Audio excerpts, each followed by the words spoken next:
Praise the lord. మీకు శుభము కలుగునుగాక. ఎలా ఉన్నారు? బాగున్నారా? గడిచిన వారము మన యొక్క యూట్యూబ్ లైవ్ స్ట్రీమ్లో కాస్త ఇంటరప్షన్ వచ్చింది. అయితే తిరిగి ఆ ప్రోగ్రాన్ని ప్రొడ్యూస్ చేశాము. ఈ వారం అయితే ఆ విధంగా జరగకుండా ప్రోగ్రాం చక్కగా లైవ్లోని మీరందరూ వీక్షించడానికి దేవుడు తన కృపను అనుగ్రహించి ఉన్నాడు అని నేను నమ్ముతున్నాను. ప్రేమైన వాళ్ళరా, గడిచిన వారము అనేక విషయాలు మనం మాట్లాడుకుని ఉన్నాము. మంచి వాక్యాన్ని కూడా మీరు విని ఉన్నారని నేను నమ్ముతున్నాను. ఈ వారం కూడాను ప్రేమైన వాళ్ళరా శ్రేష్టమైన సమాచారాన్ని విందాము. అందుకన్నా ముందుగాను ప్రతి ఒక్కళ్ళు కళ్ళు మూసుకొని తలదించినట్లయితే మనం ప్రార్థన చేసుకొని ఈ కార్యక్రమాన్ని ప్రారంభించుకుందాం. ప్రార్థన. మహోన్నతుడా, సర్వశక్తిమంతుడా, నీవెంతైనా నమ్మదగిన దేవుడై ఉన్నావు తండ్రి. దేవా, గడిచిన వారం అంతా కూడా తండ్రి దేవా ప్రభా మీరు మాకు తోడుగా ఉన్నారు. ఒక నూతన వారంలోనికి మీరు మమ్మల్ని నడిపించి ఉన్నారు. ఈ రెండో వారంలో తండ్రి దేవా ప్రభా ఈ ప్రోగ్రాం తండ్రి దేవా ప్రభా అనేక మంది వీక్షిస్తుండగా మీ పరిశుద్ధాత్మల వారిని ప్రతి ఒక్కరి ప్రక్కన నిలవబెట్టండి. ఈ దినము ప్రత్యేకంగా మీరు మాట్లాడండి. ఒకవేళ ఎవరైనా అనారోగ్యంతో ఉన్నట్లయితే ప్రతి ఒక్కరు కూడా ఈ వాక్యం వింటుండగా మీ అద్భుతమైనటువంటి స్వస్థత వారు పొందుకుంటున్నట్లుగా మీ సహాయాన్ని మీ కృపను అనుగ్రహించవలసిందిగా ప్రార్థన చేస్తున్నాను. ఈ సమయంలో తండ్రి దేవా అపోస్తుల కార్యములు 2వ అధ్యాయాన్ని ధ్యానం చేస్తుండగా ప్రభా ఈ అధ్యాయంలో ఉన్నటువంటి శ్రేష్టమైన సమాచారమును సంపూర్ణముగా దేవా మీరు మాకు బయలుపరచండి. ఈ మా ప్రార్థన దేవా మీరు అంగీకరించినందుకు మీకు వందనములు తెలియజేస్తూ యేసునామమున ప్రార్థన చేసి వేడుకొనుచున్నాము తండ్రి. ఆమేన్.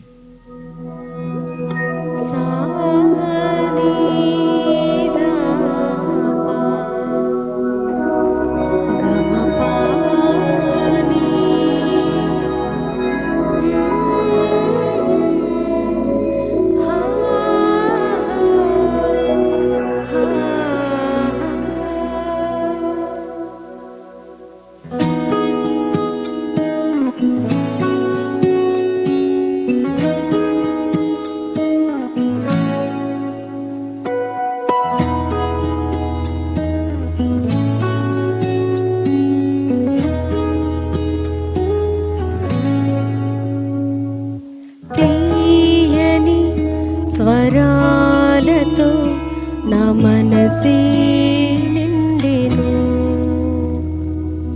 యేసుని వరాలతో నా బ్రతుకే మారెను.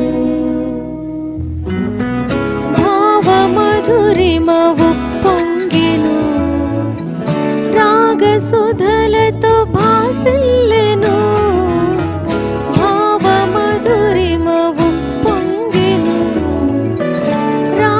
సుధలతో భాసిల్లెను, పరవశించి నిన్ను స్తుతించి ఘనపరచెద వైభవముగా. తీయని స్వరాలతో నా మనసే నిండెను, యేసుని వరాలతో నా బ్రతుకే మారెను.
వాడైనా నీ దారిలో నేను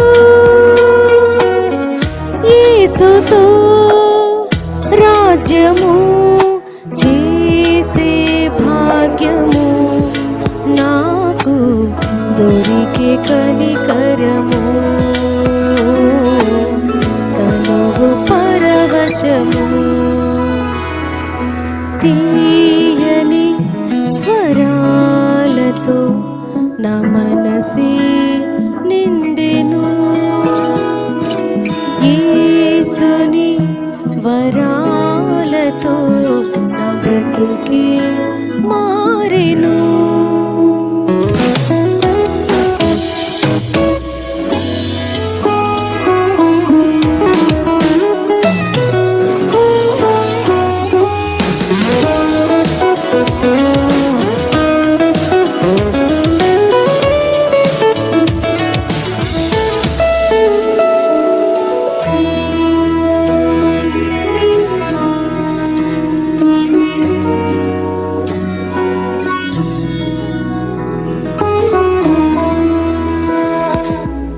ఆరాధన యోగ్యుడైన నీ సొంతమే నేను నిన్నే నమ్మి జీవించేను నీలో ఫలించేను సహాయుడా నీలోనేగా నా సాఫల్యము ఆరాధన యోగ్యుడైన నీ సొంతమే నేను యేసుని సన్నిధి చేరే భాగ్యము నాకు కలిగే అనుగ్రహము తనువు పరవశము తీయని స్వరాలతో నా మనసే నిండెను యేసుని వరాలతో నా బ్రతుకే మారెను భావమధురిమ ఉప్పొంగెను రాగసుధలతో భాసిల్లెను భావమధురిమ ఉప్పొంగెను రాగసుధలతో భాసిల్లెను పరవశించి నిన్ను స్తుతించి ఘనపరచెద వైభవముగా నానన తనానన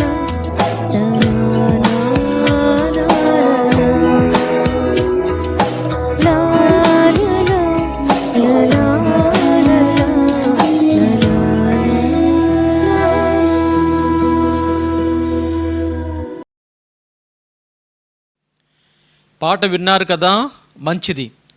గడిచిన వారం మనము అపోస్తల కార్యములు మొదటి అధ్యాయాన్ని ధ్యానం చేసుకున్నాం. ముఖ్యంగా కూడాను అపోస్తల కార్యములు మొదటి అధ్యాయము 1 నుండి 3 వచనాలు మనం ధ్యానం చేసుకొని ఆ 3 వచనాల్లోని 3 అంశాలు మనం నేర్చుకున్నాం. మొట్టమొదటి అంశము వారు పరిశుద్ధాత్మ ద్వారా ఆజ్ఞను పొందుకోవడం. రెండో అంశము యేసుక్రీస్తు ప్రభుల వారు సజీవులై ఉన్నారు, ఆయన మరణాన్ని జయించారు. మూడవదిగా చూసుకున్నప్పుడు ప్రేమైన వలరా ఆయన రాజ్యం కొరకు అధిక సమాచారము శిష్యులకు అవసరమయ్యున్నది అనే విషయాన్ని తెలియజేశాను. 4, 5 వచనాలు కూడా చదువుకున్నాము. కానీ ఆ అంశాన్ని గురించి ఈ వారం ధ్యానం చేసుకుందామని మీకు గడిచిన వారం చెప్పడం జరిగింది. ఈ 4, 5 వచనాల్లోని పరిశుద్ధాత్మలో బాప్తిసం పొందుకోవడానికి గురించి సమాచారం రాయబడింది. ఈ వారము మనము వాక్యాన్ని చదువుకొని క్షుణ్ణముగా విషయాన్ని మనము పరిశీలిద్దాం. తెరవండి మీ యొక్క బైబిల్ గ్రంథాన్ని.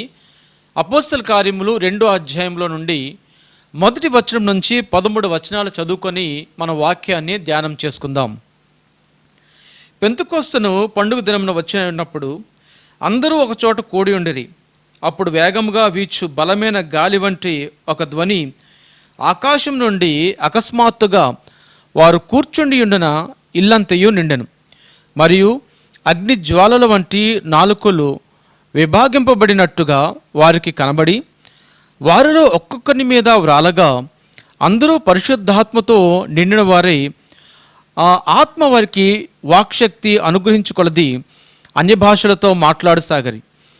ఆ కాలమున ఆకాశము క్రింద నుండి ప్రతి జనములో నుండి వచ్చిన భక్తిగల యూదులు యెరూషలేములో కాపురముండిరి.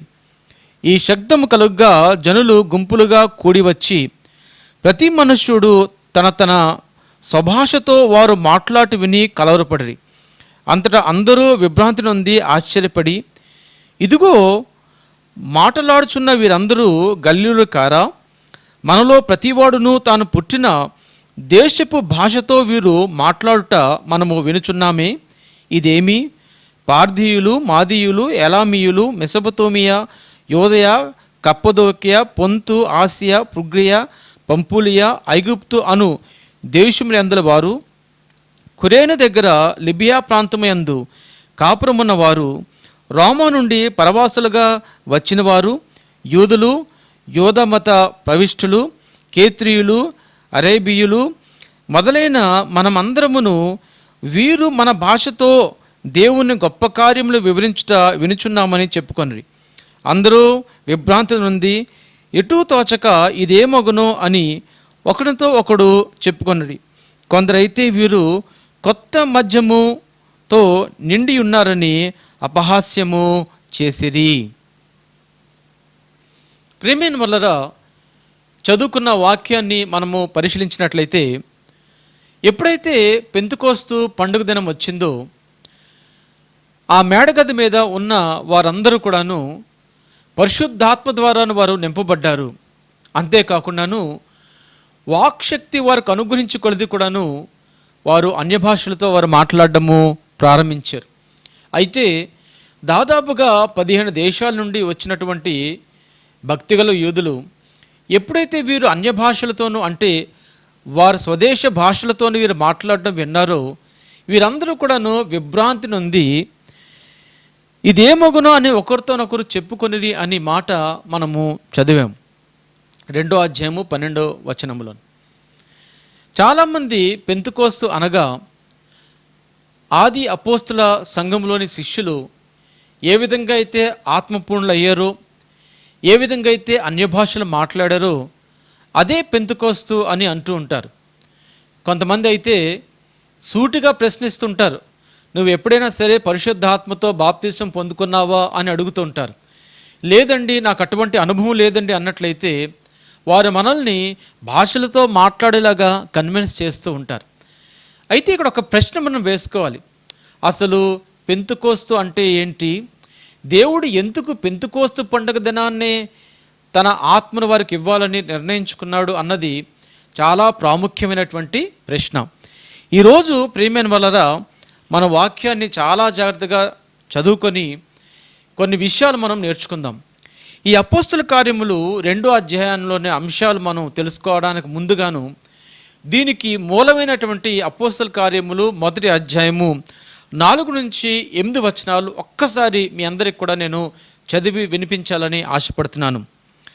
ఆయన వారిని కలుసుకొని ఇలాగూ ఆజ్ఞాపించును, మీరు యెరూషలేము నుండి వెళ్ళక నా వలన వినిన తండ్రి యొక్క వాగ్దానం కొరకు కనిపెట్టుడి. యోహాను నీళ్లతో బాప్తిసమిచ్చిన కానీ కొద్ది దినములలో మీరు పరిశుద్ధాత్మలో బాప్తిసం పొందుదరనెను. కాబట్టి వారు కూడి వచ్చినప్పుడు, ప్రభువా, ఈ కాలం ముందు ఇజ్రాయేలునకు రాజ్యం మరలా అనుగ్రహించదవా అని ఆయనను అడుగగా, ఆయన కాలములను సమయములను తండ్రి తన స్వాధీనమందు ఉంచుకొని ఉన్నాడు, వాటిని తెలుసుకొనట మీ పని కాదు. ఆయనను పరిశుద్ధాత్మ మీ మీదకి వచ్చినప్పుడు మీరు శక్తి నొందెదరు గనుక మీరు యెరూషలేములోను యోదయ సమరయ దేశముల అందంతటను భూదిగంతముల వరకు నాకు సాక్షులైందరని వారితో చెప్పను. ప్రియమైన వల్లరా, ఇక్కడ వాక్యాన్ని చదువుకున్నాం కదా. యేసుక్రీస్తు ప్రభుల వారు తన శిష్యులతో అంటారు, మీరు యెరూషలేమును విడిచిపెట్టి వెళ్ళవద్దు. ఎందుకోసం అన్నట్లయితే, తండ్రి నా ద్వారా మీకు చేసిన వాగ్దానం నెరవేర్పు జరగబోతుంది. మీ మీదకి పరిశుద్ధాత్మ వారు దిగిరాబోతున్నారు. అప్పుడు మీరు శక్తి నొందెదరు, భూదిగంతముల వరకు నాకు సాక్షులుగా ఉంటారు అని యేసయ్య తన శిష్యులకు తెలియజేశారు. అంతేకాకుండా శిష్యులు కూడాను వారు యెరూషలేములో ఉండి ఆ మేడ గదిలోని ప్రేమైన వలన వారందరూ కూడాను ఏక మనసుతోనూ వారు ప్రార్థన చేయడము ప్రారంభించారు. వారు ధ్యానం చేసుకున్నటువంటి కీర్తన చూస్తే 23వ అధ్యాయాన్ని వారు ధ్యానం చేసుకున్నారు. దావీదు ఏ విధంగా అయితే, దేవా నేను గాఢాంధకారపు లోయలో సంచరించినను ఏ అపాయానికి నేను భయపడను, నీ దుడ్డుకర్రయు నీ దండమును నాకు తోడుగా ఉంటుంది అని దావీదు గారు ఈ విధంగా అయితే తెలియజేశారు. ఆ అంశాలు ప్రేమైన వలన వారు ఎత్తుకొని వారు ప్రార్థన చేయడము ప్రారంభించారు. అయితే యేసుక్రీస్తు ప్రభుల వారి ద్వారా, అంటే తండ్రి ద్వారా చేయబడిన వాగ్దానం నెరవేర్పు ఎప్పుడైతే జరిగిందో పరిశుద్ధాత్మ వారి మీదకి దిగి వచ్చింది. యేసుక్రీస్తు ప్రభుల వారు కూడాను ఆయన తన పరిచర్య ప్రారంభంలో మనం చూసుకుంటే ఆయన యోర్దాను దగ్గరికి వచ్చాడు. యోర్దాను దగ్గర ఆయన నీటి మూలంగా బాప్తిసం పొందుకున్న తర్వాత ఆకాశం తెరవబడి మరి పరిశుద్ధాత్మ వారు పావురు రూపం మీద ఆయన మీదకి దిగి రావడమే కాకుండాను, మరి తండ్రి అయిన దేవుడు ఈయన నా ప్రియకుమారుడు, ఈయన యందు నేను ఆనందించుచున్నాను అని ఒక స్వరము కూడా ఆ ప్రాంతంలో పలకడము మనము వాక్యంలో చూసుకున్నట్లయితే మనకు బాగా గమనిస్తాం. అయితే ప్రియమైన వల్లరా యేసుక్రీస్తు ప్రభుల వారు ఏ విధంగా అయితే తన పరిచర్య ప్రారంభంలో పరిశుద్ధాత్మల వారిని పొందుకున్నారో అదే విధంగాను శిష్యులు కూడాను వారు భూదిగంతముల వరకు వెళ్ళి దేవుడి యొక్క రాజ్యానికి, యేసుక్రీస్తు ప్రభుల వారి యొక్క మహిమకు సాక్షులుగా ఉండబోతున్నారు. అందుకనే వారు కూడాను పరిశుద్ధాత్మ యొక్క శక్తిని వారు పొందుకోవాలి గనక వారందరూ కూడాను ఆ యొక్క పెంతెకోస్తు పండగ దినం నాడు ఆ పరిశుద్ధాత్మ శక్తిని పొందుకున్నారు. వారు శక్తిమంతులు అయ్యారు అన్న విషయాన్ని మీ అందరికీ కూడా నేను తెలియజేస్తున్నాను. ప్రియమైన వల్లరా, అయితే వారికి పరిశుద్ధాత్మ వారి గురించి తెలియదా అంటే వారికి తెలుసు. మనము యోహాను సువార్త 20వ అధ్యాయంలో చూసుకున్నట్లయితే 22వ వచనంలో వాక్యము ఈ విధంగా సెలవిస్తుంది. ఆయన ఈ మాట చెప్పి వారి మీద ఊది పరిశుద్ధాత్మను పొందుడి. ఈ ప్రాంతంలో మనం చూస్తే దేవుని ద్వారా వారు పరిశుద్ధాత్మ గురించి తెలుసుకున్నారు. అంతేకాకుండాను యోహాను సువార్త 7వ అధ్యాయంలోని 37 నుంచి 39 వచనాలు మనం ఒకసారి చదువుకున్నట్లయితే వాక్యము ఈ విధంగా సెలవిస్తుంది. ఆ పండుగ మహాదినమైన అంచె దినమున యేసు నిలిచి ఎవడైనను దప్పిగొనిన ఎడల నా యొద్దకు వచ్చి దప్పి తీర్చుకొనవలెను. నా యందు విశ్వాసముంచువాడెవడు లేఖనము చెప్పినట్టు వాని కడుపులో నుండి జీవజల నదులు పారునని బిగ్గరగా చెప్పును. తన యందు విశ్వాసముంచువారు పొందుబోవో ఆత్మను గురించి ఆయన ఈ మాట చెప్పెను. యేసు ఇంకనూ మహిమపరచబడలేదు గనక ఆత్మ ఇంకనూ అనుగ్రహింపబడి ఉండలేదు. వీరు పరిశుద్ధాత్మ గురించి వీరికి తెలుసు. కానీ ప్రియమైన వలరా పరిశుద్ధాత్మ నిరంతరము కూడాను వారికి తోడుగా ఉంటుంది అన్న విషయాన్ని ఈ అపోస్తల కార్యము 2వ అధ్యాయం చదువుకున్నప్పుడు మనకు అర్థమవుతుంది. పాత నిబంధన గ్రంథంలో కూడాను ఆయా సమయంలోని పరిశుద్ధాత్మ వారు కొంతమంది ప్రవక్తల్ని ఆయన ఎంపిక చేసుకొని వారితోని కార్యాలు జరిగించారు. కానీ అక్కడ ఒక్క మనిషి మాత్రమే, ఒక్క ప్రవక్తను మాత్రమే వాడుకోవడం జరిగింది. కానీ పెంతెకోస్తు పండుగ దినం నాడు జరిగిన కార్యాన్ని గురించి మనం చూసుకున్నట్లయితే ఆ మేడగదిలోని ఎంతమంది అయితే ఉన్నారో 120 మంది కలిసి ప్రార్థన చేస్తున్నారు. వారందరి మీద కూడాను ఆత్మ దిగిరావడము, వారందరూ కూడా ఒకేసారి పరిశుద్ధాత్మ శక్తిని పొందుకోవడం కూడాను జరిగింది. పరిశుద్ధాత్మ యొక్క శక్తి వారు పొందుకున్నారు. అంతేకాకుండాను దేవుడి యొక్క రాజ్యానికి వారు సాక్షులుగా కూడాను ఉండబోతున్నారు. దేవుడు తన ప్రజలతో ఒక నూతన వడంబడిక సంబంధాన్ని కలిగి ఉండట అనే చరిత్రాత్మక సంఘటన అపోస్తల కార్యములు 2వ అధ్యాయములో ఈ యొక్క భావన పెంతెకోస్తు పండుగ దినం నాడు జరిగినటువంటిది ఏదైతే ఉందో అది చరిత్రాత్మకమైనది. దేవుడు ఒక నూతన వడంబడికతో ఒక సంబంధాన్ని తన ప్రజలతో కలిగి ఉండాలని ఆయన ఆశపడ్డాడు.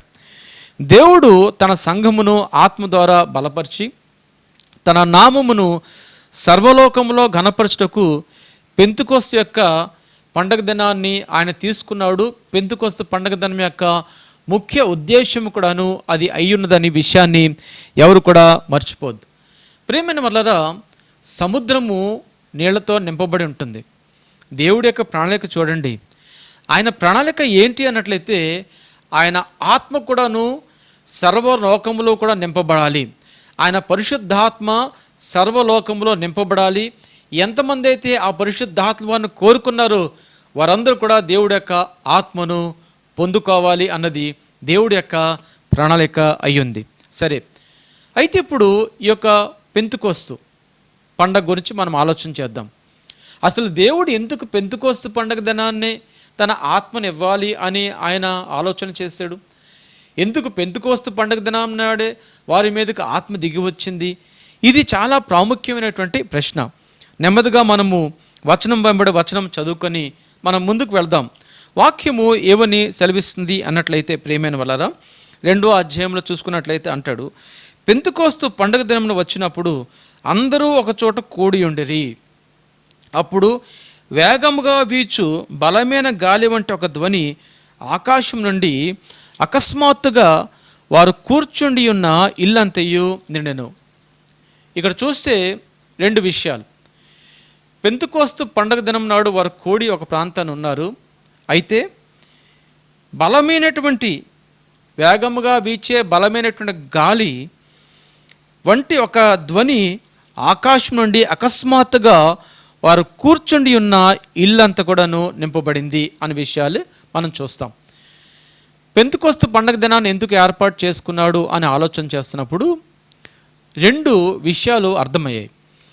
మొట్టమొదటి విషయం ఏంటి అన్నట్లయితే ప్రియమైన వాళ్ళరా, మరి యూదులు గురించి మనం ఆలోచన చేసినప్పుడు దేవుడు అబ్రహాము గారితోని తన నిబంధన స్థిరపరచుకున్న తర్వాత ఆదికాండము 15వ అధ్యాయంలో అంటాడు ఏంటి అన్నట్లయితే, అమోరీయుల యొక్క అతిక్రమం ఇంకనూ సంపూర్ణం కాబడలేదు గనక 4వ తరం వారు అంటే దాదాపుగాను 420 సంవత్సరాలు వారు దాసత్వాన్ని అనుభవించిన తర్వాత తిరిగి ఈ ప్రాంతానికి వస్తారు అని అబ్రహాము గారితో దేవుడు తెలియజేస్తాడు. అదేవిధంగా ప్రియమైన వల్ల ఐగుప్తులోని మరి ఇజ్రాయెల్ జనాంగము 420 సంవత్సరాల బానిసత్వాన్ని వారు అనుభవించిన తర్వాత అక్కడి నుంచి వారు విడుదల పొందుకున్నారు. వారు విడుదల పొందుకొని వారు పాలు తేనె ప్రవహించు దేశమైనటువంటి కనానుకు వారు ప్రయాణమే వారు వచ్చారు. ఆ కనానుకు ప్రయాణమే వస్తున్నప్పుడు ఆ దారి పొడుగున కూడాను దేవుడు అనేక అంశాలు వారికి నేర్పించడం మనం చూస్తాం. వారు స్వాధీనపరచుకుపోయే దేశంలోని వారు చేయవలసినటువంటి విధి విధానాల గురించి ఆయన సంపూర్ణంగా కూడాను వారికి తెలియజేశారు.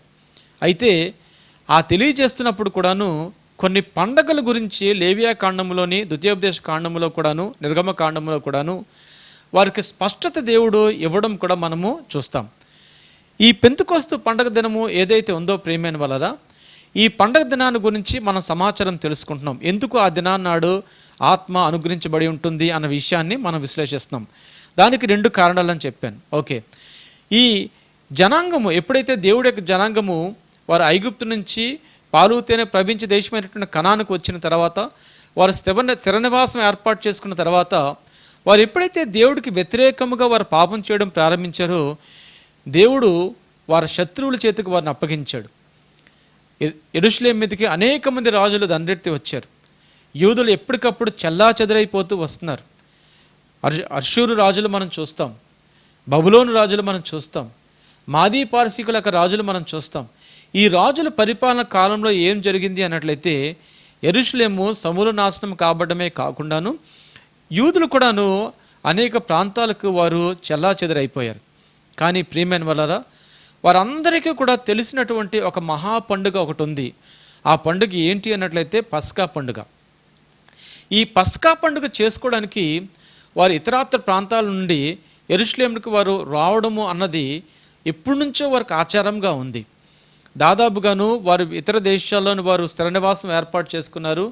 కానీ ఈ పండుగల సమయంలోనే వీళ్ళు ఎక్కడికి వస్తున్నారు అన్నట్లయితే యెరూషలేముకి వస్తున్నారు కనుక వీరి భాషలు మారిపోయాయి. కానీ ప్రియమైన వలరా వారిలో దేవుడి యొక్క భక్తి మాత్రం తగ్గలేదు. అందుకనే ప్రతి సంవత్సరం కూడా ఎప్పుడైతే ఈ పండగల సమయం వస్తుందో ఈ పండగల సమయంలోని వారు చక్కగా కూడా యెరూషలేముకి రావడము, అంతేకాకుండా కొన్ని దినాల పాటు ఆ ప్రాంతంలో డేరాలు వేసుకొని దేవుడిని మహింపరుచుకొని వారి దేశానికి వారు వెళ్ళిపోయారు. పెంతెకోస్తు పండగ దినాన్నే దేవుడు ఎందుకు తీసుకున్నాడు అన్నట్లయితే, ఆ పండగ దినాన్నాడు చుట్టుపక్కల ఉన్నటువంటి జనాంగం అంతా కూడా యాత్రికులుగా యెరూషలేముకు వచ్చేవారు. మరి దేవుడి యొక్క ప్రణాళికలు ఏంటి అన్నట్లయితే, తన శిష్యులతో చెప్పాడు, మీరు సర్వలోకానికి వెళ్ళి సర్వ సృష్టికి సువార్త ప్రకటించండి. మొట్టమొదటి బేసిక్ స్టెప్ ఏంటంటే, యెరూషలేముకు వచ్చినటువంటి ఇతర దేశం వారికి సువార్త ప్రకటించబడాలి కనుక దేవుడు పెంతెకోస్తు పండుగ దినాన్ని ఆయన తీసుకున్నాడు.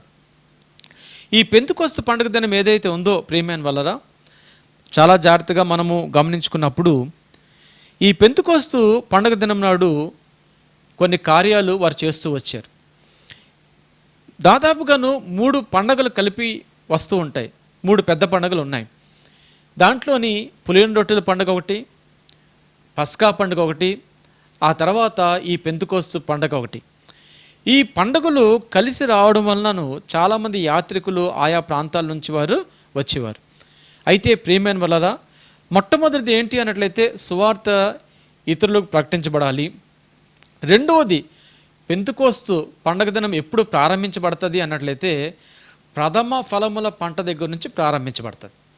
ఎప్పుడైతే మొట్టమొదటిగా పంటను బార్లీ వారు తీసుకుని వచ్చి ఆ కంకలు పెట్టుకొని ఎప్పుడైతే గాల్లోని అల్లాడించారో అప్పుడు ప్రారంభించబడుతుంది. దాని యొక్క అర్థం ఏంటంటే, ఈ పెంతెకోస్తు పండుగ ఏదైతే ఉందో ఇది కోత పండుగ. అంటే కోత సమయంలోని ఈ పండుగను వారు చేసుకుంటారు. ఆ దినం ఏం జరిగింది అన్నట్లయితే ప్రియమైన వలన మనం ముందు చూస్తాము. దాదాపుగాను 3000 మంది, పేతురు గారు ఎప్పుడైతే నిలబడి ఆ దేవుడి యొక్క వాక్యాన్ని ఆయన ప్రకటించడం ప్రారంభిస్తాడో దాదాపుగా 3000 మంది ఆ రోజు వారి యొక్క హృదయాలు మరి దేవునికి ఇచ్చినట్లు, ఆ గొప్ప పంటను కూడాను కోసినట్లు మనం చూస్తాం. సో పెంతెకోస్తు అంటే కోతల పండుగ. దాని యొక్క అర్థం ఏంటంటే, ఈ యొక్క పెంతెకోస్తు పండుగ దినం నాడు ఆత్మలు కోయబడతాయి అనే విషయాన్ని మనం గమనించాలి. చాలామంది యొక్క ఆలోచనలు ఏ విధంగా ఉంటాయంటే, చాలామంది చెప్తూ ఉంటారు ఏంటి అన్నట్లయితే, భాషలు మాట్లాడాలి, పెంతెకోస్తు అనుభవం అంటే నువ్వు భాషలు మాట్లాడుతున్నావా అని అంటారు. కానీ భాషలు ఎందుకు మాట్లాడాలి, భాషలు ఎవరు మాట్లాడారు, భాషల వలన ఉన్న లాభం ఏంటి అన్న విషయాన్ని మనము చాలా బాగా క్షుణ్ణంగా కూడా మనము పరిశీలించుకొని మనము ముందుకు వెళదాం ప్రియమైన వలరా. ఇక్కడ చూసుకున్నప్పుడు ప్రియమైన వలరా, పెంతెకోస్తు అంటే చాలామందికి విశ్వసిస్తున్నట్లు అన్య భాషలు మాత్రమే కాదు, ఆత్మల కోత పండగ అన్న విషయాన్ని కూడాను ఎవరు కూడాను మర్చిపోదు. ఆ తర్వాత మనం చూస్తే 2వ వచనంలోని అంటాడు ఏంటి అన్నట్లయితే, అప్పుడు వేగముగా వీచు బలమైన గాలి వంటి ఒక ధ్వని ఆకాశం నుండి అకస్మాత్తుగా, అండర్లైన్ చేసుకోండి, అకస్మాత్తుగా అన్న మాటను ప్రియమైన వలరా అండర్లైన్ చేసుకోండి. ఇక్కడ చూసుకున్నప్పుడు ప్రియమైన వలరా, దేవుడి యొక్క సన్నిధి నుంచి కూడాను ఒక కార్యము అకస్మాత్తుగా జరిగింది. ఏంటి అన్నట్లయితే, అప్పుడు వేగముగా వీచు బలమైన గాలి వంటి ఒక ధ్వని ఆకాశం నుండి అకస్మాత్తుగా వారు కూర్చుండి ఉన్న ఇల్లంతయు నిండెను అన్న మాట మనం చూస్తాం. అకస్మాత్తు అంటే ఏంటి అన్నట్లయితే, ఆత్మకు స్వాతంత్రము కలిగి ఉన్నది. ఆత్మకి ఏముందండి? స్వాతంత్రం ఉంది అనే విషయాన్ని ఎవరు కూడాను మర్చిపోద్దు. తనదైన సమయం మాత్రమే వస్తుంది లేదా కార్యము జరుగుతుంది అనే విషయాన్ని కూడాను ఎవరు కూడా మర్చిపోదు. ప్రియమైన వలరా, మరి 1871 సంవత్సరం జూన్ మాసంలోని అమెరికాలోని డిఎల్ మోడీ గారు తన యొక్క సంఘంలోని చికాగో అనే ప్రాంతంలోని తన యొక్క సంఘం ఉండేది. ఆ ప్రాంతంలోని సంఘాన్ని నడుపుతున్నప్పుడు ఆ సంఘంలోని 2 స్త్రీలు మరి డిఎల్ మోడీ గారు పరిశుద్ధాత్మలోని బాప్తిసం పొందుకోవాలని, ఆయన శక్తిపూర్ణులు అవ్వాలని భారభరితముగా 2 స్త్రీలు ప్రార్థన చేయడం ప్రారంభించారు. ఆ సంఘంలో జరిగినటువంటి సంఘటన మీతో చెప్తున్నాను. వారు ప్రార్థన చేయడం ప్రారంభించారు. వారు ప్రార్థన అనే సమయానికి ముందు వరుసలో నిలబడి గొప్ప స్వరంతో ప్రార్థన చేస్తున్నప్పుడు డిఎల్ మోడీ గారు కాస్త అసౌకర్యానికి గురయ్యాడు. అయితే ఎప్పుడైతే సెప్టెంబర్ మాసం వచ్చిందో ఆ సెప్టెంబర్ మాసంలోని ప్రతి శుక్రవారం కూడాను ఆయన కూడాను వారితో కలిసి ప్రార్థన చేయడము ప్రారంభించారు. ఆ సంవత్సరం జరుగుతుండగాను నవంబర్ నెల 24వ తారీఖు 1871 సంవత్సరంలోని ఆ దినాల్లోని చికాగో అనే రాష్ట్రంలోని భయంకరమైనటువంటి అగ్ని ప్రమాదం జరిగి చాలా ఇళ్ళు కాలిపోయి ఆ సమయంలోని మోడీ గారి యొక్క సంఘం కూడా చర్చ్ బిల్డింగ్ కూడా కాలిపోవడం జరిగింది. ఎప్పుడైతే ఆ విధంగా కాలిపోయిందో మరి మోడీ గారు కాస్త సహాయం ఆర్జించడానికి ఆయన న్యూయార్క్ అనే రాష్ట్రానికి ఆయన వెళ్ళడం జరిగింది. ఆ న్యూయార్క్ అనే రాష్ట్రంలోని ఆయన పగలు రాత్రులు కూడా తిరిగి అనేక మందిని బలపరచాలని, ఏదో విధంగా సహాయం పొందుకోవాలని ఎంతో ప్రయత్నం చేశాడు. కానీ ఎటువంటి ఫలితం కూడా దొరకలేదు. కానీ ఒకరోజు అయితే ఆయన ప్రార్థన చేసుకుంటుండగాను ఆయన దేవునితోని ఎన్కౌంటర్ అంటే దేవునితోని ముఖాముఖిగా వచ్చే ఒక అనుభవం ఆయనకు కలిగింది. అప్పుడు డిఎల్ మోడీ గారు అన్నారు, దేవా నా చెయ్యలో నీ చెయ్యిని పెట్టు అని అడిగి ఆయన ప్రసంగించడం ప్రారంభించాడు. ఎప్పుడైతే ప్రసంగించడం ప్రారంభించాడో ప్రియమైన వాళ్ళరా, ఆ సమయంలోని కొన్ని వందల మంది వచ్చి దేవుడిని వారు అంగీకరించారు. గొప్పగా ఆత్మల యొక్క పంట ఆ ప్రాంతంలో కోయబడింది. ఈ విషయం మనకు ఏమని తెలియజేస్తుంది అన్నట్లయితే, అతడు విధేయతతో ప్రార్థన చేశాడు, ఎంతో కాలం కనిపెట్టాడు, కానీ ఆత్మ దిగి వచ్చేది కాదు. విధేయతతో ప్రార్థన చేశాడు. అదేవిధంగా చూసుకున్నట్లయితే విశ్వాసంతో కనిపెట్టాడు. ఆత్మ దిగి రావాలి అని అనుకున్నాడు, కానీ ఆత్మ దిగి రాలేదు. ఆత్మ అకస్మాత్తుగా వస్తుంది. వచ్చినప్పుడు ఆత్మల పంట కోయబడుతుంది. Praise God. ఆ దినాల్లో జరిగినది అదే. చాలామంది అన్య భాషలతో మాట్లాడాలంటారు. అన్య భాషలతో మాట్లాడితేనే ఆత్మలో బాప్తిసం పొందుకోవడం అంటారు. ఈ విషయాలన్నీ కూడా మీకు మెల్లిమెల్లిగా నేను తెలియజేస్తాను. కానీ మీరు విన్నదే, ఇదివరకు మీరు అవలంబిస్తున్నదే సత్యము అని మీరు అనుకోవద్దు. నిజమైన పెంతుకోస్తు అంటే దానికి అర్థం ఏంటంటే ఆత్మల పంట. చాలామంది దేవుడికి వారి యొక్క హృదయాలను ఇవ్వడము అన్న విషయాన్ని ఎవరు కూడా మర్చిపోవద్దు. ఆత్మ దిగి వచ్చినప్పుడు శక్తితో వస్తుంది, అకస్మాత్తుగా వస్తుంది, కానీ తన సొంత సమయంలోనే వస్తుంది. కానీ వచ్చినప్పుడు ఆత్మల కొరకే వస్తుంది. Praise God. అర్థమవుతుందా ప్రియమైన వాళ్ళారా? వాక్యము ఆత్మల గురించి, పెంతెకోస్తు పండగ దినాన్ని గురించి ఎవరు ఎటువంటి విధానంగా కూడాను అపార్థానికి పాలవద్దు అనే విషయాన్ని మీ అందరికీ నేను తెలియజేస్తున్నాను. ఆ తర్వాత అదే అధ్యాయం నుంచి 3వ వచనాన్ని కూడా మనం చదువుకుందాము. అంటాడు, మరియు అగ్ని జ్వాలల వంటి నాలుకలు విభాగింపబడినట్టుగా వారికి కనబడి వారిలో ఒక్కొక్కని మీద వ్రాలగా అని ఈ ప్రాంతంలోని రాయబడింది. ఈ సమయంలోని ఆత్మ తను దృశ్యరూపంగాను కనపరుచుకుంది. అంతేకాకుండాను ప్రేమైన వలరా శబ్దరూపంగాను కనపరుచుకుంది. అదే సమయంలోని స్పర్శ రూపంలో కూడా తను రుజువు చేసుకుంది. ఈ అధ్యాయంలోని మనం అదే విషయం మనకు బోధిస్తుంది. అయితే పాత నిబంధన గ్రంథంలో మనం చూస్తాం, ఇజ్రాయెల్ జనాంగము వారు వెళ్తున్నప్పుడు దేవుడి యొక్క ఆత్మ మేఘస్తంభముగాను ఉండేది, అగ్నిస్తంభముగాను ఉండేది. అంతేకాకుండాను యేసుక్రీస్తు ప్రభుల వారు బాప్తిసం పొందుకున్నప్పుడు ఆత్మ పావురం మాదిరిగా కూడాను దిగి రావడం మనము చూస్తాం. అంతేకాకుండా అపోస్తల కార్యములు 4వ అధ్యాయంలోని వారు కూడి ప్రార్థిస్తున్నప్పుడు వారు కూడిన స్థలము కంపించెను అనే మాట కూడా మనం చూస్తాం. అపోస్తల కార్యములు 6వ అధ్యాయంలో స్టెఫను యొక్క ముఖము చూసుకున్నట్లయితే దేవదూత ముఖం మాదిరిగా మారిపోయింది పరిశుద్ధాత్మ దిగి వచ్చినప్పుడు. అంతేకాకుండా ప్రియమైన వలన అపోస్తల కార్యము 16వ అధ్యాయంలో చూసుకున్నట్లయితే ఆ ప్రాంతంలో భూకంపం కూడా సంభవించినట్లు ఆత్మ దిగి వచ్చినప్పుడు మనం చూస్తాం. మంచిది. ఇప్పుడైతే ఆయన సన్నిధి దృశ్యరూపంగాను, శబ్దరూపంగాను, స్పర్శరూపంగాను దిగి రావడము మనం చూస్తాం. ఈ విషయాల్ని చాలా జాగ్రత్తగా మనము గమనించాలి. ఆయన అగ్ని కాదు, ఆయన గాలి కాదు, ఆయన పావురము కాదు, ఆయన మేఘము కాదు, కానీ ఆయన స్వతంత్రుడై ఉన్నాడు. ఒకవేళ కానీ పరిశుద్ధాత్మ పావురం అన్నట్లయితే మీరందరూ కూడా పావురం ఫోటో పెడతారు.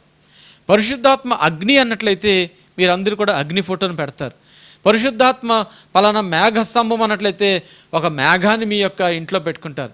ప్రేమేనులరా, ఆయా కాలంలోని పరిశుద్ధాత్మ అనుగ్రహించబడింది, కానీ పరిశుద్ధాత్మ వారు స్వతంత్రులై ఉన్నారనే విషయాన్ని ఎవరు కూడా మర్చిపోవద్దు అని మీ అందరికీ కూడా నేను తెలియజేస్తున్నాను.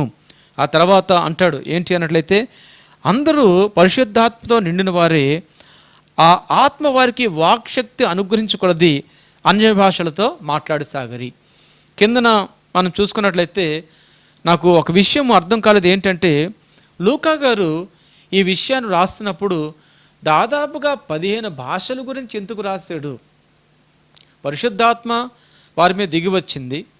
ఆ తర్వాత ఆత్మ వారికి శక్తి అనుగ్రహించే కొలది కూడాను వారు అన్య భాషలతో మాట్లాడారు అంటే సరిపోతుంది.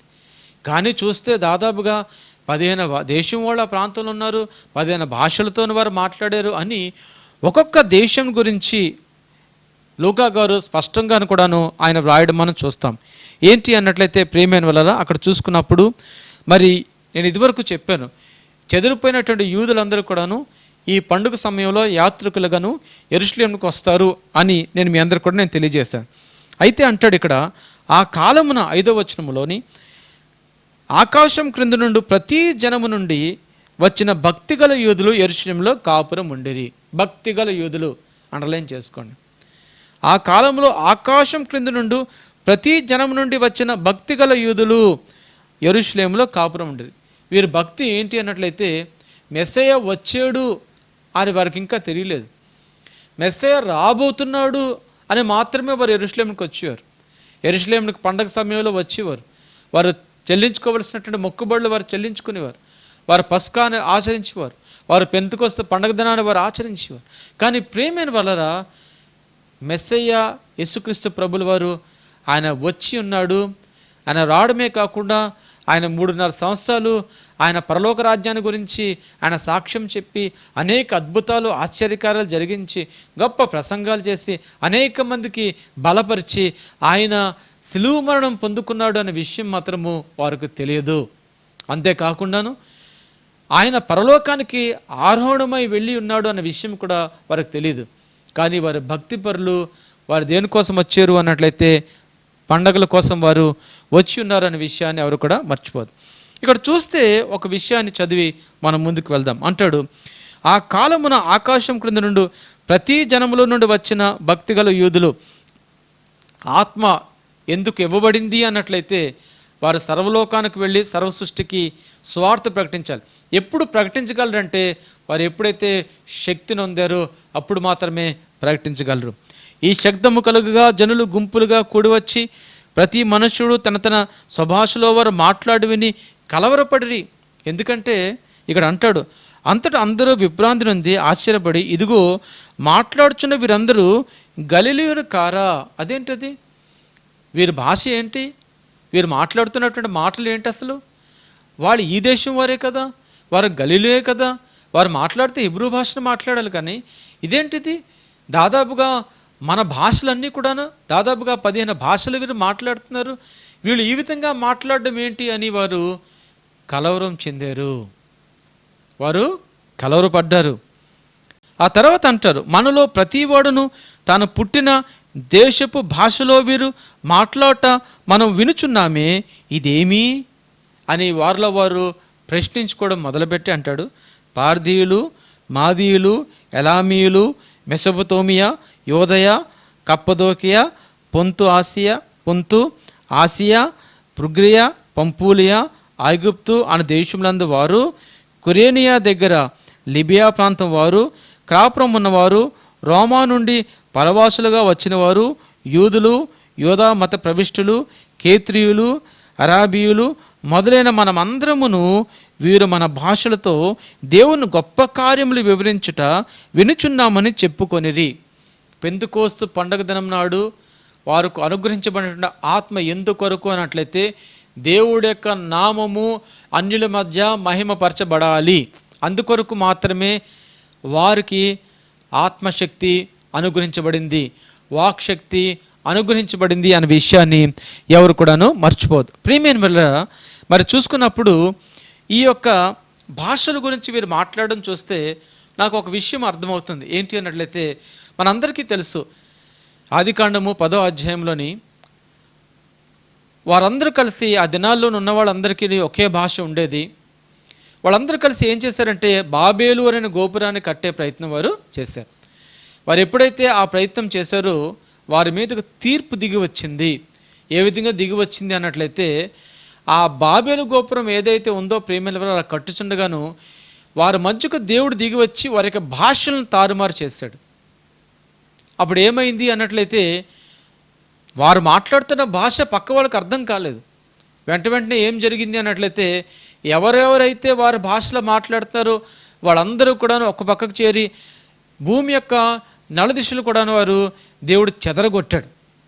వారు చెదిరిపోయారు. ఎందుకోసం అన్నట్లయితే దేవుడికి వ్యతిరేకముగాను మానవుని యొక్క పని వారు కల్పించుకొని మేము కూడా ఈ విధంగా చేయగలము, ఆకాశం అంటే ఎత్తు ఒక గోపురాన్ని మేము కట్టగలము అని మానవుడి యొక్క గర్వానికి సాదృశ్యంగాను బాబేలు ఉంది. మానవుడు ఎప్పుడైతే గర్వపడ్డాడో అప్పుడు దేవుడు వారి యొక్క భాషలను తారుమారు చేశాడు. కానీ ఇక్కడైతే మనం చూస్తే దేవుడు దాదాపుగా 15 భాషలని ఆ ప్రాంతంలో ఉన్న తన శిష్యులకు అనుగ్రహించాడు. ఒక ప్రాంతంలోని చెదరగొట్టాడు, ఇంకా ప్రాంతంలోని కలుపుతున్నాడు. ఒకానొక సమయంలోని వారందరూ కూడా చెదిరిపోయారు, భూమి యొక్క నలుదిశలో కూడా చెదిరిపోయారు. కానీ ఇక్కడ చూసుకున్నప్పుడు ఆకాశం క్రింద ప్రతి జనములో నుండి కూడాను భక్తిపరులైనటువంటి యూదులు యెరూషలేముకు వచ్చారు, 4 మూలల నుంచి కూడా వచ్చారు. వారు వచ్చినప్పుడు ప్రేమైన వల్ల ఏమైందంటే దేవుడు వారికి వాక్శక్తి అనుగ్రహించకూడదు కూడాను. ఏం జరిగింది అన్నట్లయితే వారు ఆ యొక్క అన్య భాషలతో వారు మాట్లాడడము, అంతేకాకుండాను దేవుడు చేసే గొప్ప కార్యాలని ఆ భాషలతో వివరించడము ప్రారంభించారు. మీ అందరికీ ఒక విషయం చెప్తున్నాను, అప్పుడే కాదు ఇప్పుడే కాదు, విలియం కేరీ గారి యొక్క జీవితాన్ని గురించి కూడా చాలా క్షుణ్ణంగా మనం పరిశీలించినట్లయితే విలియం కేరీ గారు ఇంగ్లాండ్ నుంచి భారతదేశానికి వచ్చిన తర్వాత భారతదేశంలోని కలకటా అనే ప్రాంతంలోనికి ఆయన రాకముందే ఆయన ఓడలో ఉంటుండగానే ఆయన బెంగాలీ భాషను ఆయన నేర్చుకున్నాడు. ఆ తర్వాత భారతదేశంకి వచ్చిన తర్వాత ఆయన సంస్కృతాన్ని ఆయన నేర్చుకున్నాడు, అనేక భాషలను ఆయన నేర్చుకున్నాడు. దానికి గల కారణం ఏంటి అన్నట్లయితే సువార్త ప్రకటించబడాలి. మనం మాట్లాడుతున్న భాష, ఒకవేళ నేను ఈ సమయంలో టీవీలో మాట్లాడుతూ ఈ ఛానల్లో మాట్లాడుతూ సడన్గా కానీ నేను హిందీలో మాట్లాడడం ప్రారంభించాను అనుకుందాం, ఒరియాలో మాట్లాడడం ప్రారంభించాను అనుకుందాం, లేకపోతే ఇతరాతర ఏదైనా భాషలో మాట్లాడడం ప్రారంభించినట్లయితే ఆత్మ నాకు శక్తిని అనుగ్రహించుకొలిది కూడా నేను మాట్లాడతాను. కానీ నేను మాట్లాడిన మాట మాత్రము ఖచ్చితంగా కూడా ఈ లోకంలో ఎగ్జిస్టెన్స్లో ఉండాలి. ఉండినప్పుడే ఇక్కడ అన్ని భాషలతో వారు మాట్లాడారు. పెంతుకోస్తు అంటే మరి భాషలతో మాట్లాడడం అని చాలామంది చెప్తారు. అవును, నిజమే. కానీ ప్రియమైన వలరా మీరు మాట్లాడుతున్న మాట ఖచ్చితంగా కూడా మీరు మాట్లాడుతున్న భాష ఏదైతే ఉందో ఈ లోకంలో ఉండాలి. అది అర్థం అవ్వడానికి మాత్రమే దేవుడు ఆ శక్తి మనకు అనుగ్రహిస్తాడనే విషయాన్ని ఎవరు కూడాను మర్చిపోవద్దు. అంతేకాకుండాను పౌలు గారు లుస్త్రు వెళ్ళాడు. అక్కడ బలహీన పాదములు కలిగినటువంటి ఒక వ్యక్తిని ఎప్పుడైతే పౌలు గారు బర్నబా కలిసి ప్రార్థన చేశారో దేవుడు ఆ వ్యక్తిని స్వస్థపరిచాడు. ఇక్కడ చెప్పుకోవలసిన విషయం ఏంటి అన్నట్లయితే లుస్త్రులో వారు మాట్లాడే భాష ఏంటంటే లుకోనియా అనే భాషను వారు మాట్లాడతారు. కానీ పౌలు గారు బర్నబా వారు మాట్లాడిన భాష ఏంటి అన్నట్లయితే వారు గ్రీకు భాషను వారు మాట్లాడారు. వారు ఎప్పుడైతే గ్రీకు భాషను వారు మాట్లాడారో ప్రేమైన వలన ఆ ప్రాంతంలో లుస్త్రులో ఉన్నవాళ్ళు ఎవరైతే ఉన్నారో వాళ్ళకి ఆ భాష అర్థమవుతుంది కనుక ఏం జరిగింది అన్నట్లయితే పౌలు గారు బర్నబా చెప్పిన విషయాలు వారికి అర్థమైంది. అందుకనే ఆ రోజైనా ఈ రోజైనా మిషనరీ అందరూ కూడా స్ట్రగుల్ పడేది ఏంటి అన్నట్లయితే భాష రావాలి, భాష నేర్చుకోవాలి. ఆ భాష వచ్చినప్పుడు వారి భాషతోనే దేవుడు చేసిన గొప్ప కార్యాలు తెలియపరచాలని అని వారు ఆశపడుతుంటారు. మేము కూడాను మరి ప్రతి సంవత్సరం కూడా 2 సార్లు మన ఆంధ్ర పక్కనే ఉన్న ఒరిస్సా రాష్ట్రానికి వెళ్తాం. ఆ ఒరిస్సాలోని దాదాపుగా ఒక 30 సంఘాలు ఉన్నాయి. ఆ 30 సంఘాల్లోని అనేక కార్యక్రమాలు మేము చేస్తూ ఉంటాం. జైల్లోకి వెళ్తాము, దాదాపుగా 3 జైల్లోని సువార్తను ప్రకటిస్తాం.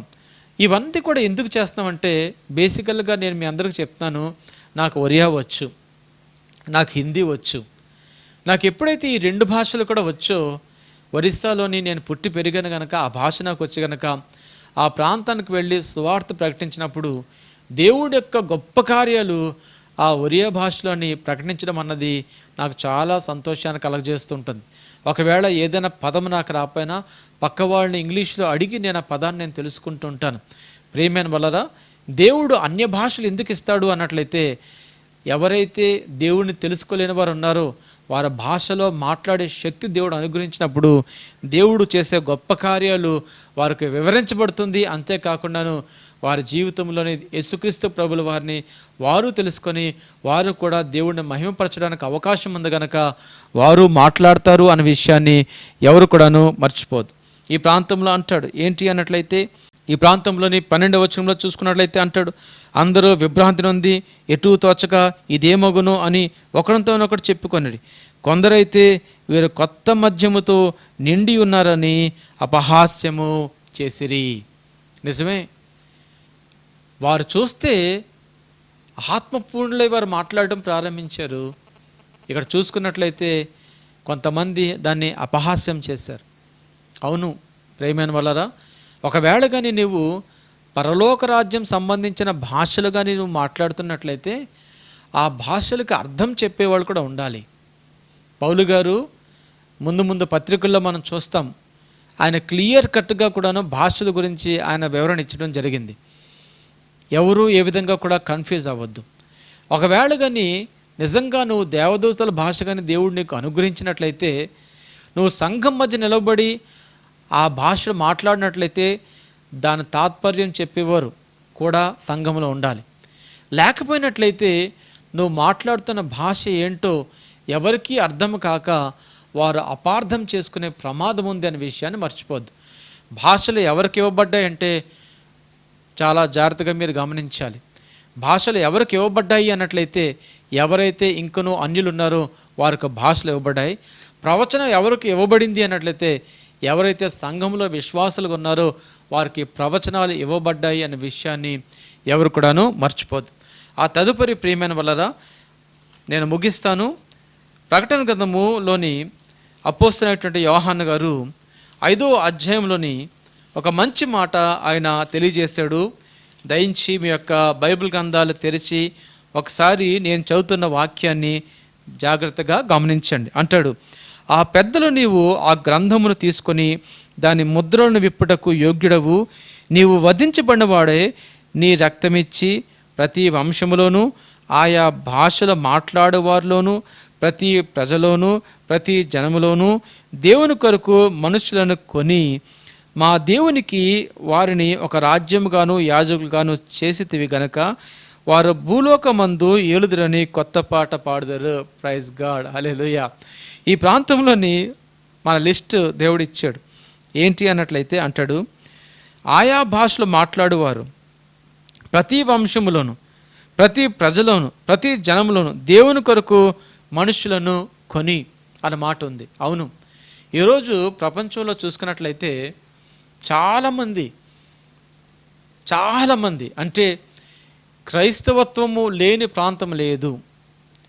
ప్రపంచం నలుమూలలో కూడాను ఏదైతే గ్రేట్ కమిషన్ దేవుడు మత్తయి సువార్త 28వ అధ్యాయంలోని మార్కు సువార్త 16వ అధ్యాయంలోను ఏ గ్రేట్ కమిషన్ అయితే దేవుడు ఇచ్చాడో అది ఫుల్ఫిల్మెంట్ జరిగింది. కానీ దేవుడి యొక్క వాక్యాన్ని ఇంకా స్వీకరించకుండా ఆ రోజు అన్య భాషలతో మాట్లాడుతున్నప్పుడు అపోస్తలులను చూసి ఏ విధంగా అయితే అవహేళన చేశారో ఈరోజు కూడాను దేవుడు చేసిన కార్యాన్ని చాలామంది అవహేళన చేస్తున్నారు. చాలామంది చూసుకున్నట్లయితే నేను పేరు చెప్పదలుచుకోలేదు, కానీ వారు ఏమంటున్నారు అన్నట్లయితే ఎవరో మన కోసం చనిపోయాడంట, ఎవరో మన కోసం త్యాగం చేశాడంట, ఎవరో మన కోసము పాప పరిహారార్థముగా తన రక్తాన్ని పెట్టాడంట, ఆయన చేస్తే మనం పొందుకుంటామా అని చాలామంది అవహేళన చేసేవారు ఉన్నారు. కానీ మీ అందరికీ ఒక విషయం చెప్తున్నాను, దేవుడి యొక్క రాకడ కూడాను అకస్మాత్తుగా వస్తుంది. పేతురు గారు అంటారు, పేతురు రాసిన పత్రికలోని, దేవుడి యొక్క రాకడ ఎలా ఉంటుంది అన్నట్లయితే దొంగ వచ్చినట్లు ఉంటుందంట. దాని యొక్క అర్థం ఏంటో తెలుసా? ఒకవేళ కానీ ఈ రాత్రి మన ఇంటికి దొంగలు పడతారు అని మనకు తెలిసింది అనుకుందాం. మనం ఏం చేస్తాం? రాత్రి అంతా కూడా మెలకువగా ఉంటాం. ఎందుకు అన్నట్లయితే మన ఇళ్ళు దోపిడీ కాకుండాను మనము కాపాడుకోవడానికి. కానీ పేతురు గారు అంటాడు, దేవుడి యొక్క రాకడ కూడాను దొంగ వచ్చినట్లు వస్తుంది అన్నట్లయితే ఎవరికి తెలియకుండా రావడం కాదు, ఆ సమయం ఎవరికి కూడాను తెలియదు, ఆ గడియ ఎవరికి కూడాను తెలియదు. ఆయన వచ్చినప్పుడు ఆకాశము ఒక చివరి నుంచి వేరే చివరి వరకు కూడాను ఒక గొప్ప మెరుపు కనబడుతుంది. ఆకాశం నుంచి దేవుని యొక్క దూతలు దిగిరావడం మనం చూస్తాం. ఎన్నో ప్రళయాలు జరుగుతాయి, భూమి బదలాసిపోద్ది. ఆ తర్వాత ఆకాశం నుంచి 20 కేజీలు బరువైనటువంటి ఐస్ ముక్కలు పడతాయి. చాలా ప్రాణ నష్టం జరుగుతుంది. చాలా తీవ్రమైన దినాలు వస్తాయి. ఇప్పటికే వచ్చి ఉన్నాయనే విషయాన్ని మీ అందరికీ నేను తెలియజేస్తాను. చూడండి, ఈ సంవత్సరం ప్రారంభంలోనే కరోనా వ్యాధి వచ్చింది. ప్రపంచం నలుమూలలా కొన్ని లక్షల మంది చనిపోతున్నారు. ఇంకా చనిపోతున్నారు. కొన్ని లక్షల మంది వ్యాధిగ్రస్తులుగా ఉన్నారు.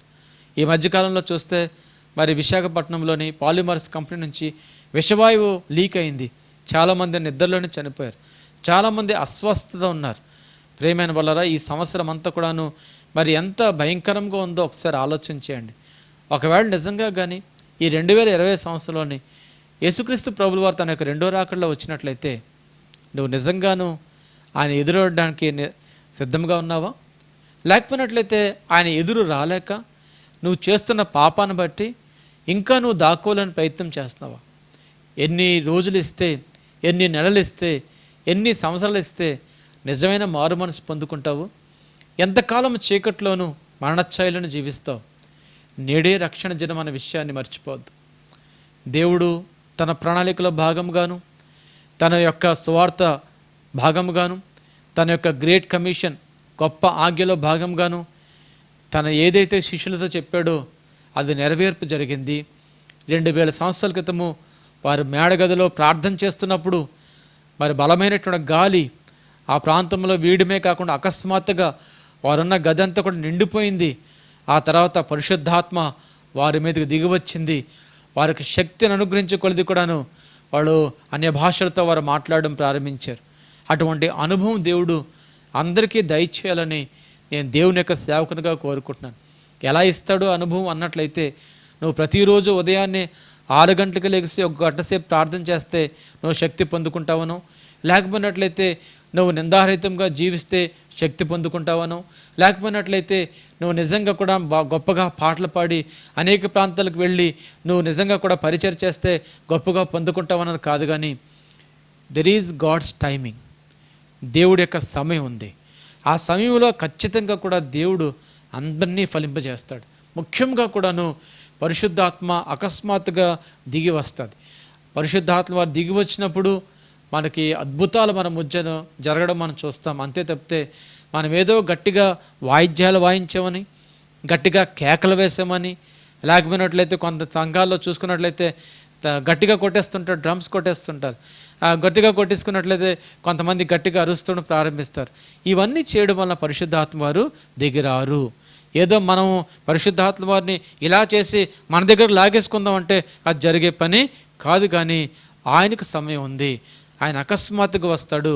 ఆయన వచ్చినప్పుడు ఆత్మల పంట కోయబడుతుంది. ఈ విషయం మీ అందరికీ అర్థమైందని నేను అనుకుంటున్నాను. వచ్చే వారము మిగిలిన భాగాన్ని కూడా మనం చాలా జాగ్రత్తగా ధ్యానం చేసుకొని మనం ముందుకు వెళ్దాము. చిన్న ప్రార్థన చేసుకొని మనము ముగిద్దాం. ప్రార్థన. మహోన్నతుడ సర్వశక్తిమంతుడా, ఈ దినము అపోస్తల కార్యములు 2వ అధ్యాయము 1వ వచనం నుంచి 13వ వచనాలు ధ్యానం చేశాం. దేవా, వాక్యంలో ఉన్నటువంటి సంపూర్ణత్వాన్ని, శ్రేష్టత్వాన్ని దేవా మీరు మాకు నేర్పించారు. మీకు వందనాలు దేవా. మరి మా భారతదేశంలో ఇంకా లాక్డౌన్ కొనసాగుతుంది. ముందు ఇంకా కూడా ఈ లాక్డౌన్ పెరిగే అవకాశం కూడా ఉంది. ప్రభా, మరి కరోనా కేసులను ఆశ్చర్యరీతిలో మీరు తగ్గించండి. కరోనాను దేవా ప్రభా సమూల నాశనం చేయండి. కేవలము మీ నామాన్ని మేము ప్రయోగిస్తున్నాం తండ్రి. ఈ లోకంలో మాకు ఏదైనా ఆయుధం ఇవ్వబడిందంటే అది యేసు నామం మాత్రమే, యేసు రక్తం మాత్రమే. దేవా, మేము ప్రయోగించినప్పుడు అద్భుతాలు జరుగుతాయి. ఈ వైరస్ను మా దేశం నుంచే కాకుండా, మా రాష్ట్రం నుంచే కాకుండా ప్రపంచం నుంచి మీరు తొలగించండి. దేవా, మీ చిత్తమైనట్లయితే త్వరలోనే దానికి సంబంధించిన వ్యాక్సిన్ కూడా మీరు దయచండి. ఎవరైతే ప్రయోగాలు చేస్తున్నారో వారికి కూడా తగిన జ్ఞాన వివేకం దయచండి ప్రభా. మరి గడిచిన దినంలోని మరి వైజాగ్లో తండ్రి దేవా ప్రభు, విశాఖపట్నంలో మరి విషవాయు పీల్చుకోవడం ద్వారా దాదాపుగా 12 మంది చనిపోయారు. ఇది నిజంగా కూడా హృదయ విదారకమైనటువంటి దేవాప్రభ సన్నివేశం తండ్రి. దేవా, ఇటువంటి పరిస్థితులు మళ్ళా కల్పించబడకుండా మీరు సహాయం చేయండి. మానవుల తప్పిదం ఎక్కడ జరగకుండా మీరు సహాయం చేయండి. దేవా, కాకినాడ పరిసర ప్రాంతాల్లో కూడా ఎన్నో కంపెనీలు ఉన్నాయి తండ్రి. దేవా, అటువంటి విషవాయువు ఈ ప్రాంతంలో లీక్ కాకుండా సహాయం చేయండి. వైజాగ్లో ఎవరైతే క్షతగాతులు ఉన్నారో, ఎవరైతే ట్రీట్మెంట్ చేయించుకుంటున్నారో వారందరికీ కూడా తండ్రి దేవా ప్రభా మీ యొక్క అదృశ్యాస్తాన్ని పెట్టి ముట్టి దేవా పెట్టి వారి మీద ముట్టి దేవా ప్రభాని స్వస్థపరచవలసిందిగా కోరుతున్నాను. దేవా మీకు సమస్తమును సాధ్యమే, మీకు అసాధ్యమైనది ఏది కూడా లేదు తండ్రి. మానవులకి ఇంకనూ సమయం దయచేయండి ప్రభా. ఇంకనూ అనేక మంది నశించిపోతున్న ఆత్మలు ఉన్నాయి తండ్రి, వారందరినీ మేము రక్షించుకోవాలి తండ్రి. సమయాన్ని దయచేయండి తండ్రి దేవా ప్రభా. త్వరలోనే ఈ లాక్డౌన్ ముగించుకుని మేమందరూ సంఘముగా కూడుకొని మరొక మారు మీ నామాన్ని మహింపరుచుకునే భాగ్యం దయచేయండి. ఈ మా ప్రార్థన దేవా మీరు అంగీకరించినందుకు మీకు ఎనలేని స్తోత్రములు స్తుతులు తెలియజేస్తూ ఒకే ఒక్క నిజరక్షకుడైన యేసు నామన ప్రార్థన చేసి అడిగి వేడుకొనిచున్నాము తండ్రి. ఆమేన్. యేసు రక్తమే జయము, ప్రభు యేసు రక్తమే జయము, ప్రభు యేసు నామన సంపూర్ణ విజయము అపవాది కలిగిన తన నాశనం కలుగును గాక. ఆమేన్. మన పరమ తండ్రి అయిన దేవుని ప్రేమయు కుమారుడు నిజరక్షకుడైన యేసుక్రీస్తు ప్రభుల కృపయు పరిశుద్ధాత్మ యొక్క అన్యోన్య సహవాసము ఇక్కడ కూడిన నాకును మరి ముఖ్యంగా తండ్రి ఈ యొక్క ప్రోగ్రామ్ తండ్రి దేవా షూట్ చేస్తున్నటువంటి థామస్ గారికును, ఈ ప్రోగ్రామ్ని ఎడిట్ చేస్తున్నటువంటి ప్రదీప్కును, అదేవిధంగా ఎంతమంది అయితే వీక్షిస్తున్నారో వారికును సదాకాలం తోడే యుండును గాక. ఆమేన్. ప్రియమైన వాళ్ళరా, ఈ దినం మీరందరూ కూడాను దీవించబడారని నేను నమ్ముతున్నాను. మీకు ఏమైనా ప్రశ్నలు ఉన్నట్లయితే ఖచ్చితంగా కూడా నాకు మెసేజ్ పెట్టండి, లేకపోతే నాకు ఫోన్ చేయండి. ఖచ్చితంగా కూడాను మీకు నేను సమాధానాన్ని ఇస్తాను. ఈ టీవీ యొక్క ప్రోగ్రామ్, ఈ ఛానల్ని కూడా ఇతరులతో మీరు పంచుకోండి. అనేక మందికి ఈ యొక్క యూట్యూబ్ లింక్ను షేర్ చేయండి. దేవుడు మిమ్మల్ని అందరినీ దీవించిన కాక. God bless you.